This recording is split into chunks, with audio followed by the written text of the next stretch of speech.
team in the Western Conference in February, it may have been the Lakers. They're 8-2 this month, and they have a huge game tonight against the Timberwolves. So now we're joined by our reporter covering the Lakers, Dave McMenamin, our reporter covering the Timberwolves, Tim McMahon here. I do want to start on the Lakers side here, though, because they've lost their last 2 games here against the Timberwolves, right? They're only averaging about 83.5 points per game. But that was before they got this guy that you know very well, Luka Doncic. Dave, what's the sense around the Lakers heading into this one?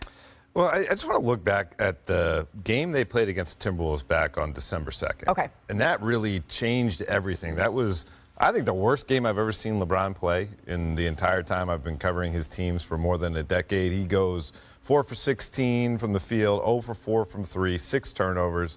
Shortly thereafter, he ends up taking about a week away from the team to get his body and mind right. And everything since has been on an upward trajectory to the point where J.J. Redick's talking about LeBron James as being an all-defensive level player this year in year 22. And quite frankly, I expect the Lakers to rise to the occasion to play the Wolves tonight. They've won 8 straight games against above 500 teams. And as J.J. Redick said, we recognize we have a battle every night to try to get to where we want to be in the Western Conference standings so we can make as much noise as possible in the playoffs. But the Lakers as a team, their defense has been elite as of late. They've basically since mid-January have really turned it up. I want to bring Kendrick Perkins back into the conversation here. Perk, what have you noticed surrounding JJ's schemes here defensively? You know JJ go bring the best out of you. He makes you think, right? And he got me thinking. And I'm wondering, why is this team so good defensively? Well, J.J. Redick was a shooter, a damn good three-point shooter, one of the best I've seen, right? And so you look at this Laker team since January 15th, they're ranked number 1 defensively, but they're also ranked number 3 for us giving up three-pointers. And guess what? They're allowing them on purpose. Look how many players are in the paint. They're saying, Aaron Gordon, you know what? You can have that shot. And they're only making it at a 34% clip. Here you go again. 4 more guys in the paint, allowing guys to shoot these uncontested three-point shots.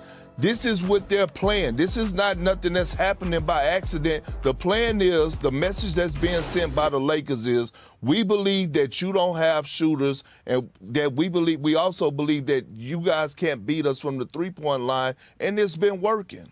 It's a fascinating experiment that J.J. Redick is maybe trying here. I would argue that what's going on with the Lakers defense is one of the most important things to watch the rest of the regular season, because if they can keep this up, and what Perk is describing there is both smoke and mirrors and analytics, if that makes sense, because you're really rolling the dice, allowing open shots like that, but maybe JJ's identified something, that there's too many guys who will take an open 3 when they shouldn't. And if it works, it totally changes the paradigm for the Lakers. I can't believe that they're able to defend this way, but they've been able to do it for so long at such a high level that I can't ignore it. And so what I really want to see in the upcoming few weeks here is when the coaches on the other side start to scheme against this. Now that they've seen what it looks like with Luka, now that they've seen what it looks like with this heavyweight lineup, are there wrinkles that they can have that the Lakers aren't going to be able to handle? I'm circling this weekend's game against the 2 games against the Clippers. Ty Lue will be able to watch what they're doing, and he will be able to put in a game plan. But the Wolves have had 2 days off. They've been in L.A. since Monday. They had a full practice yesterday. They're missing some guys, but let's see how they approach tonight and see if they challenge this system. Yeah, let's talk about the Timberwolves a little bit, because they're coming off an incredible upset win here over the Thunder, down by double digits late in the fourth quarter, and were able to force it to overtime with Anthony Edwards on the bench and then come out with a win here. What is Minnesota looking for from Anthony Edwards? Yeah, and look, Anthony Edwards is still early in his career and in his development as a face of the franchise. He has a really natural gift of a charismatic personality. I mean, he is a guy who uplifts his teammates, a hype man. Watch him when he's on the bench. He's cheering as hard as anybody. What Chris Finch has challenged Ant to do is to translate that personality into his game. The same way that he empowers his teammates with his voice, do it with your game. And it's things like trust in your teammates. Don't feel like down the stretch in close games you have to be the superhero every single time. A lot of their struggles this year in clutch situations have been because Ant puts on the cape instead of trusting his teammates. I think he's having a little bit of a frustrating season. After last year was such an uplifting and it was all positive, The changes this year without Karl Towns, he's been double teamed a lot, which he talked about when he talked to you at All-Star. He's talked about a lot of times after games when he gets doubled a lot. He's getting fined a bunch of times. Their defense isn't quite as good. He's just been a little bit frustrated, and it's been a bit of a challenge for him to take it to the next level after last year was such a high note. As you have pointed out on this show, he really misses Karl Anthony Towns. I mean, listen to anything he talks about what's going on in New York, about when he got to see him at All-Star, how much he misses that guy. I think sometimes you don't realize what you had till it's gone. And not that they were like the perfect matchup or perfect tandem when they were together, but obviously, now that he doesn't have the automatic 25 and 10 every night, it makes the math a lot different for him. He's one of the brightest stars in the league, not to mention one of the brightest stars in the Western Conference. The Lakers, they sort of know that this, at any given moment, Anthony Edwards, he loves to put on a show, particularly in Crypto.com Arena. What are their plans for Ant tonight? Well, I mean, you're going to see different looks against Anthony Edwards. Obviously, from the Lakers, you can't just go with one defender trying to stop him because he's going to come at you at waves. But, I expect to see some varying degree of, the Lakers tried to stop him at the front line, the point of the attack, and then you're going to have to, have guys like Jackson Hayes stay out of foul trouble to be able to provide some sort of rim protection when he gets downhill. We point out that it's questionable for Donte DiVincenzo to come back tonight, and I don't know what he'll be able to give them, but his three-point shooting, in theory, is able to stretch the court and make it harder to double Ant. And so Julius Randle, we know, has been out since January with a groin injury. He is getting closer, but getting Donte DiVincenzo back, even if it doesn't immediately happen tonight, could help this team get their offensive firepower back up. Yeah, absolutely. Yeah, look, the Lakers are showing you they're going to pack the paint. That's a way to overcome not having the traditional rim protector that they attempted to trade for. And they're going to make Ant trust his teammates, and they're going to dare guys like Jaden McDaniels. Okay, hey, you've got an open three. Can you beat us shooting that open three? I think the thing that we've all sort of been continuously waiting for is, okay, should we believe what we are seeing here from the Los Angeles Lakers? And I think against Anthony Edwards, him against the Mavs, but what he did everywhere else, he became the 8th player with a triple-double in their first game against a former team here. And as we saw Tuesday night, the Luka LeBron connection, it's working. James is shooting 62% off passes from Doncic, his highest shooting percentage off any player's passes this season. That includes 6 of 13 from three-point range. And the Lakers' new star duo has continued the team's winning ways here. Since the middle of January, LA has won 15 of 19 games, giving the Lakers the best record in the league in this time. That's thanks in large part to the NBA's best defense during this stretch. So the host of ESPN Bet Live, Tyler Fulgham, is joining us now. Tyler, the Lakers, they are the talk of the NBA right now. They host the Timberwolves tonight. What do you like from his game? Yeah, I think this is a game where we can continue to bet on the Lakers. Malika, Perk, L.A. has been awesome since they acquired Luka Doncic. They were playing really good ball before that, as you laid out. My bet would be to take the Lakers in the first half. That means they only need to win the first half by 4 points. I think the T-Wolves might try and show us something in the second half, but they're coming off that 24-point comeback and overtime game against OKC. Their legs might be a little tired.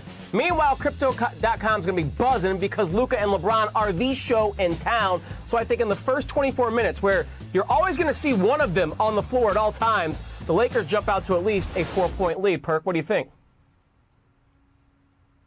Well, one, I'm glad you learned a little something. I taught you about that first half bet, right? That first half bet, that's something real right there. That's number one. Number two, I'm rolling with that. I think the Lakers, with J.J. Redick and his game planning over the last, month or so defensively, they're going to make somebody else beat them outside of Anthony Edwards, and I don't think that could happen tonight. I think the Lakers are going to come out. They're going to be on a mission. I think Austin Reeves is going to come out and do his thing. I actually like this bet. 3.5 first half for the Lakers. Well, Tyler, while we have you here, can we just bounce around the league? A couple of other new duos that I'd love to talk about. Steph Curry and Jimmy Butler also have the league buzzing. They face the Magic on the road here. What do you like in this one, Tyler? It's the exact same bet, Malika. Perk, I'm going to lay the 2.5 in the first half with the Warriors. They're down in Orlando, and the Magic are a good team. but the Magic can really struggle to score, especially since Jalen Suggs is out and Cole Anthony is banged up. Look at what the Warriors have been since Jimmy Butler got to the Bay. 7 games with this team. They're 6-1 straight up, 6-1 ATS, and look at that middle nugget right there. They have the best defensive efficiency in the NBA over this 7-game stretch. And much like adding Luka to LeBron, there's never not going to be a time where the opposing team is not going to see one or the other. It's either going to be both Jimmy and Steph or one or the other on the floor. So I think even though they're on the road down in Orlando against a tough team, Perk, that the Warriors can jump out to a 3-point halftime lead.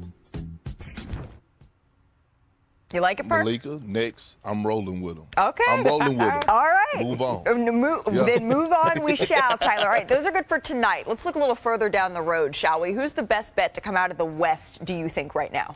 Yeah, I remember Wendy talking on yesterday's show about saying, I'm not going to bet against the Oklahoma City Thunder. I know he doesn't literally bet. He's just saying they're the best team and they deserve that respect. And that's true. But we are betting with our money. And the Thunder are an odds-on favorite. That means you got to pay a lot to win a little.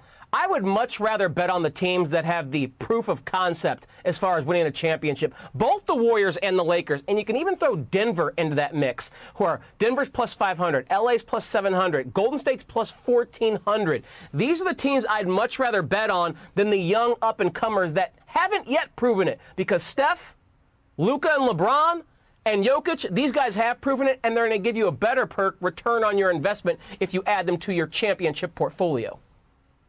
Perk's all smiles. Yep. So now I'm saying, Malika, go drop a hot 100 on the Lakers. Go drop a hot 100 on Golden State. You know what I'm saying? The return on it is good. And guess what? I know the Lakers for sure definitely have a chance of coming out of the Western Conference. That's a great bet. Tyler, thank you as always for stopping by NBA Today. We really appreciate your time here. Now, before we bounce to break, we here at NBA Today have already been adding to the immense walking ego that is Richard Jefferson. But in all seriousness, Richard has been named to the game broadcast for the NBA Finals, and we could not be more proud of him, all of us here at NBA Today. But we are not the only ones that have begrudgingly taken up this task. Hey, Richard, I just want to say absolutely no congratulations to you. You are the worst at what you do, and I'm sick that they even put you with that lineup. I just don't understand it. I don't know what's going on over there, but you must have some dirt on somebody. No, in all seriousness, man, I love you. Congratulations. Super duper proud to be a brother of yours, man, and you're going to kill it. Of course you are. You're the best, bro. Love you. Richard, I just want you to know that I begrudgingly agreed to do this. I don't actually want to do this. If anything, you owe me a thank you, so you're welcome. You wouldn't be in this position without me taking this job, so you're welcome. In all seriousness, very proud of you. You're like a brother to me. I love you. And you were born for this, getting to work with. I will continue to focus on my health with the hope that I can return to coaching in the future. Shams joins us now. You reported, Shams, that Popovich met with the team today. What happened in that meeting? Malika, I'm told it was an emotional meeting between Greg Popovich and all of his players for the first time since he suffered the stroke in November. My understanding, tears were shed because players saw their coach, who was clearly recovering from a stroke, still rehabbing, and they saw the physical signs of someone who has had hindrance, something that's clearly hindering him from the stroke. And this is someone in Greg Popovich, guys, he wants to coach. He badly still wants to be out there. And that's what players see, is someone that had his life and what he's wanted from a professional perspective being taken away, his joy for coaching. And a lot of the meeting was also filled with typical Pop, and that's motivational messages. That's the wit. That's critique. That's praise and advice for players. But this is someone that made it clear, Greg Popovich, he's not going to be coming back this season. Yeah. Mitch Johnson is going to be the coach for now. And Greg Popovich's NBA future remains uncertain. Remains uncertain. Shams, thank you so very much for stopping by NBA Today to share the details of that first meeting that Popovich has had with the San Antonio Spurs team. As we bring it on to set now with our senior writer, Brian Windhorst, Shams is reporting that his future certainly remains uncertain. But one thing that we did not see Popovich say in this statement is that he is retiring from basketball. Absolutely. Two things, if you're going to parse the statement, which I think was very clearly done and clearly written. First off, he said it was his decision to step away, which is just reminding everybody that he remains the team president, not just the head coach, but it's his decision, nobody else's decision. He is still in charge. Secondly, he absolutely did not retire. He absolutely left the door open. Who knows whether he's going to be able or not to do this, but he very clearly wants to come back. And I'll just remind you, the current contract he's on, he's never really needed a contract. He will always coach as long as he wants. He doesn't need that term. But in 2023, he signed a contract for 5 years, which was a message that he doesn't think that he's ready to stop, that he wants to be out there for the beginning and the establishment of Victor Wembanyama's career. Can you just illustrate just a little bit more, Brian, the relationship that Pop and Victor Wembanyama have had over the course of his first 2 seasons in the NBA, because no one has covered Victor more closely than you have? One of the reasons why Victor Wembanyama was so excited about becoming a San Antonio Spur was not just because he saw them develop and turn his countryman Tony Parker into a Hall of Famer, right, but because the opportunity to work with Greg Popovich.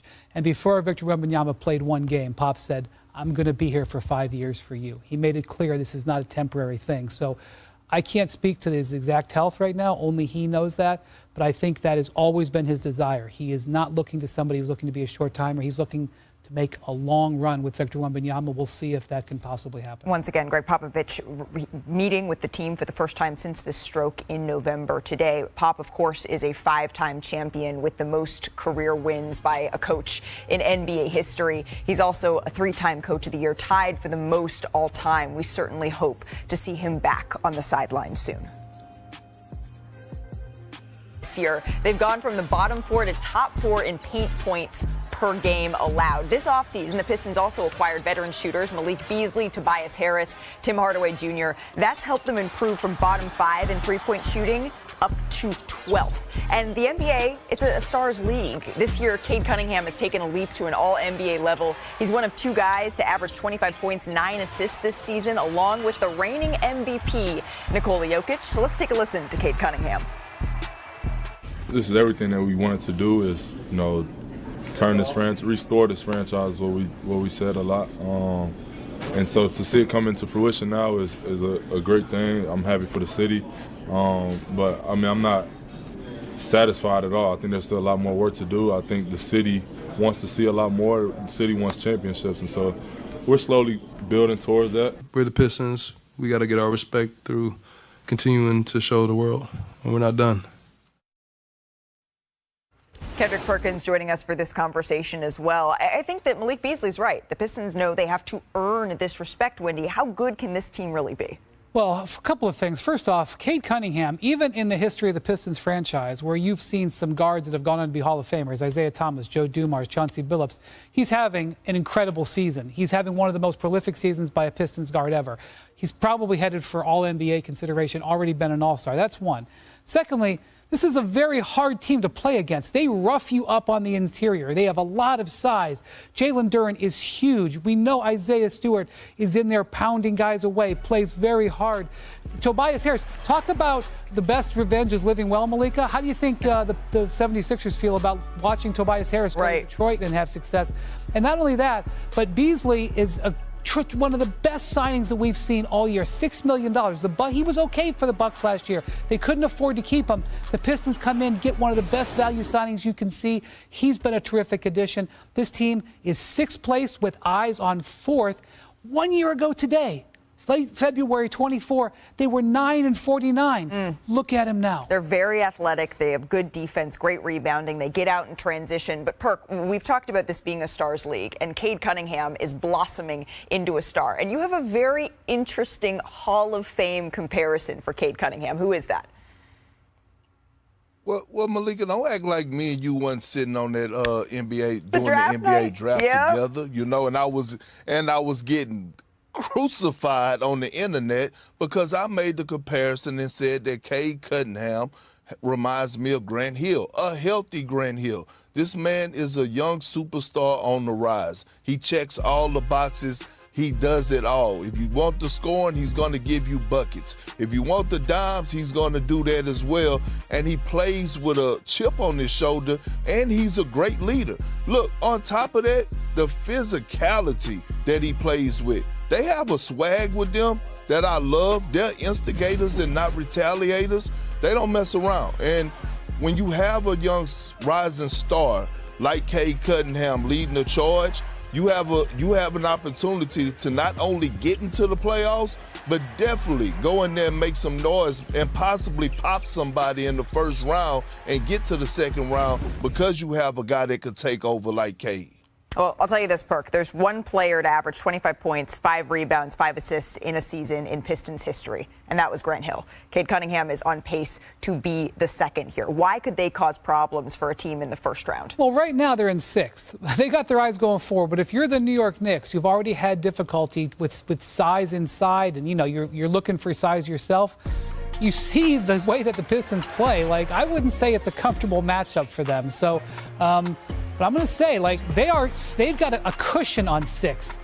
I think they're definitely headed to avoid the play-in, which would be amazing to say. And they are right on the heels of Indiana and Milwaukee. If those teams have a bad week or two and the Pistons keep winning, we're talking about them chasing potential home court in the first round. Yeah, and the Pistons, if you have not been watching them so far this season, now is the time. It is not too late. League Pass, they are the team to watch. One of my favorite stories this first half for a young team that's trying to prove they're legit. This is kind of what they do. When they get down by double digits this year, they're 13-7. They came back from 18 down in this one. They're 4-4 and they get down by 15. So I know they got criticized for blowing that big lead, but they've also been practicing coming back in games, which may be useful in the playoffs as well. Absolutely. All right, to Sacramento. That's where last night Utah's Walker Kessler joined Nikola Jokic as the only players in NBA history to record 25 or more points, 10-plus rebounds, 5 or more assists, 0 turnovers, and shoot 100% from the field. So, Perk, what impresses you the most about the big man?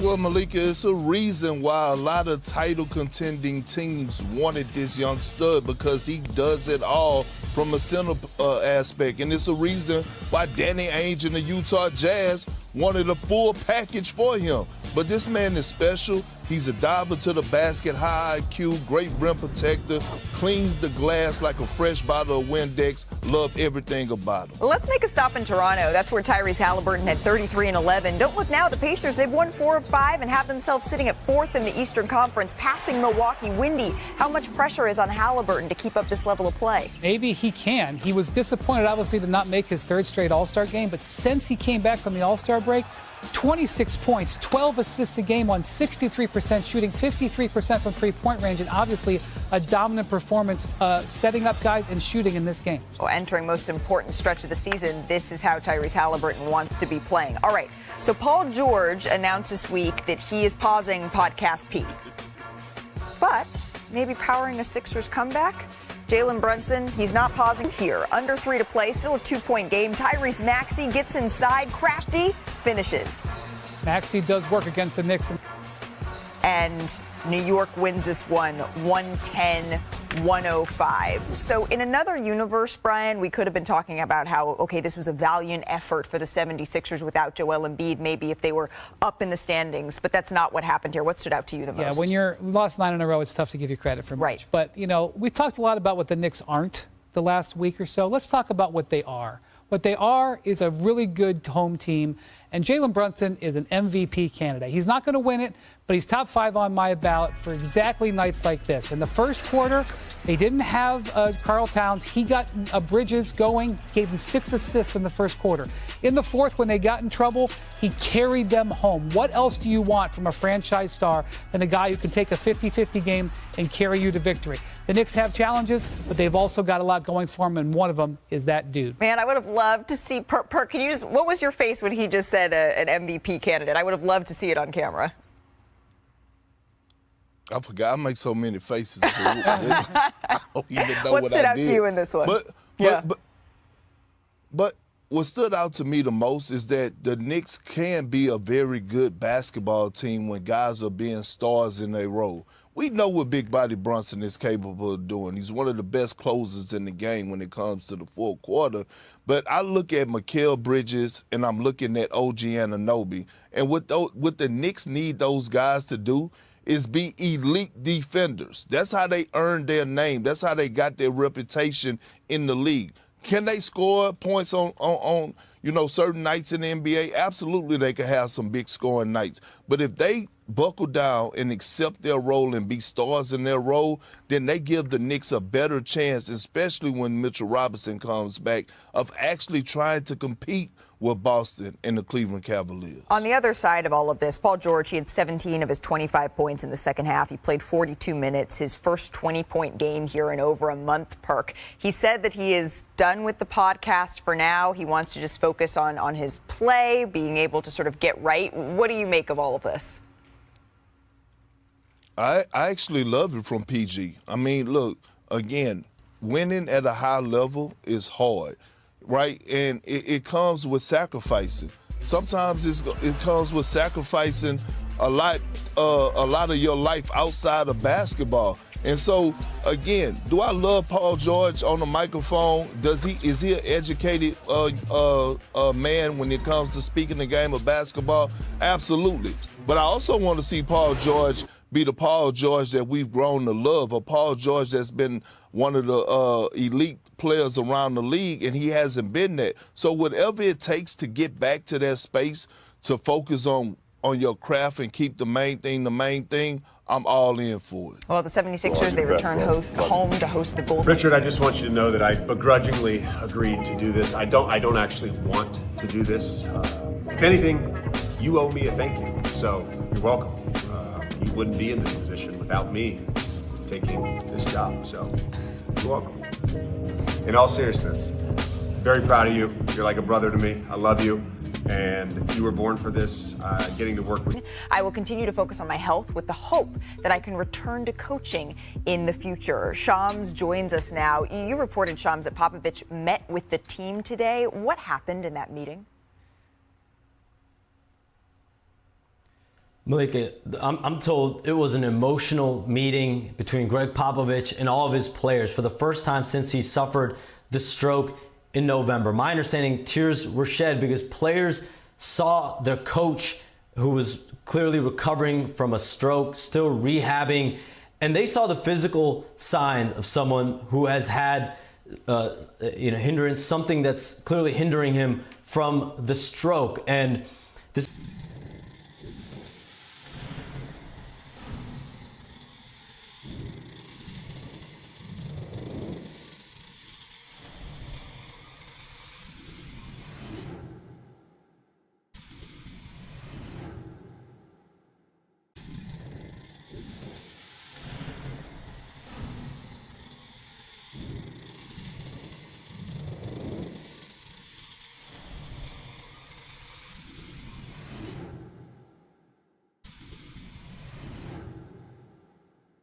In the Western Conference, the team that has dominated the month of February may very well be the Los Angeles Lakers.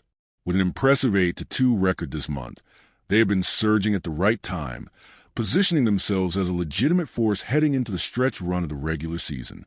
Tonight, they face a crucial test against the Minnesota Timberwolves, a team that has already beaten them twice this season. Those previous matchups, however, took place before the Lakers made a franchise-altering acquisition, one that has changed their trajectory entirely. Enter Luka Doncic. To understand the magnitude of this game, we have to rewind to December 2nd, when the Lakers last met the Timberwolves. That night marked what was arguably the worst game of LeBron James' storied career. In a performance that stunned those who followed him for over 2 decades, LeBron shot a dismal 4 for 16 from the field, missed all 4 of his three-point attempts, and committed 6 turnovers. It was a game so uncharacteristic of him that shortly afterward, he took a brief leave of absence from the team to reset both mentally and physically. Since then, everything has trended upward. Fast forward to today, and the conversation around LeBron has shifted dramatically. At 39 years old and in his 22nd NBA season, He is playing defense at a level that some analysts, including J.J. Redick, argue is all defensive team caliber. More importantly, the Lakers as a whole have embraced a defensive identity that has fueled their resurgence. Since mid-January, they have transformed into one of the league's most dominant defensive squads, locking down opponents with a scheme that is as much about strategy as it is about effort. Kendrick Perkins, always an insightful voice on defensive schemes, has taken note of the Lakers' approach under Redick. Their defensive philosophy has been unconventional but effective. They rank number 1 in defensive efficiency since January 15th. Yet they also rank among the top teams in the league in three-pointers allowed. And here's the twist. That's by design. The Lakers are daring certain opposing players to take open shots, banking on analytics that suggest those shooters won't convert at a high enough rate to beat them. It's a bold strategy, one that blends both smoke and mirrors with hard data. They're crowding the paint, forcing teams to settle for contested or lower percentage perimeter shots, and so far, it's working. Tonight, they'll put that system to the test against Anthony Edwards and the Timberwolves. Minnesota, fresh off an emotional overtime victory against the Oklahoma City Thunder, will look to carry that momentum into this matchup. What made that one even more impressive? They did it without Edwards in the closing minutes of regulation and overtime, showcasing a level of resilience that bodes well for their postseason aspirations. However, Edwards remains a focal point of their offense, and his ability or willingness to trust his teammates could determine the Wolves' success down the stretch of the season. For Edwards, this year has been a lesson in adaptation. With Karl-Anthony Towns sidelined, he has faced relentless defensive pressure, often seeing double teams that have tested his decision-making. His frustration has been evident at times, both in his play and in his post-game comments. He has openly spoken about missing Towns' presence, particularly the automatic 25 points and 10 rebounds he provided nightly. But with Towns unavailable, the burden falls squarely on Edwards to lead this team. So how will the Lakers approach guarding him? Expect a mix of defenders and schemes, with a primary focus on keeping him from getting downhill. The Lakers don't have a traditional rim protector, so they'll rely on their ability to wall off the paint and force Edwards into contested jumpers. Jackson Hayes will need to stay out of foul trouble to provide some semblance of rim protection. Meanwhile, the Lakers are hopeful for the return of Dante DiVincenzo, whose three-point shooting could help space the floor on the other end and make it harder for Minnesota to double Edwards. Beyond this game, the broader question remains: should we believe in what we're seeing from the Lakers? The sample size is growing, and the numbers don't lie. Since acquiring Doncic, they have been the best team in the NBA, winning 15 of their last 19 games while boasting the league's top defense in that span. The LeBron-Doncic connection has been electric. LeBron is shooting an incredible 62% off passes from Luka, including a scorching 46% from three. With all this momentum, betting markets are starting to take notice. Analysts and odds makers alike are recognizing the Lakers as a legitimate contender. ESPN Bet Liv's Tyler Fulgham is backing the Lakers in the first half tonight, expecting Crypto.com Arena to be buzzing as LeBron and Luka take center stage. Meanwhile, Kendrick Perkins has been emphatic. He believes in the Lakers' defensive game plan and expects them to continue making life difficult for opposing stars like Edwards. But the Lakers aren't the only team shaking up the Western Conference landscape. Over in the Bay Area, the Golden State Warriors have also found new life since acquiring Jimmy Butler. Since Butler's arrival, the Warriors are 6-1, boasting the best defensive rating in the league. Much like the Lakers with Luka and LeBron, the Warriors now have a dynamic duo in Butler and Steph Curry, ensuring that at least one star is always on the floor. Their matchup against the Orlando Magic tonight presents another opportunity to prove that they, too, are rounding into form at the perfect time. As the playoff race heats up, the debate over who will emerge in the West is as compelling as ever. While the Oklahoma City Thunder have been one of the league's best teams all season, skeptics remain hesitant to crown them favorites due to their lack of postseason experience. Instead, value bets are emerging on teams with proven playoff success: Denver, Golden State, and of course, the surging Lakers. For now, all eyes are on tonight's game at Crypto.com Arena. The Timberwolves have had extra rest and preparation, but the Lakers have momentum, star power, and a defensive formula that has made them one of the most intriguing teams in the NBA.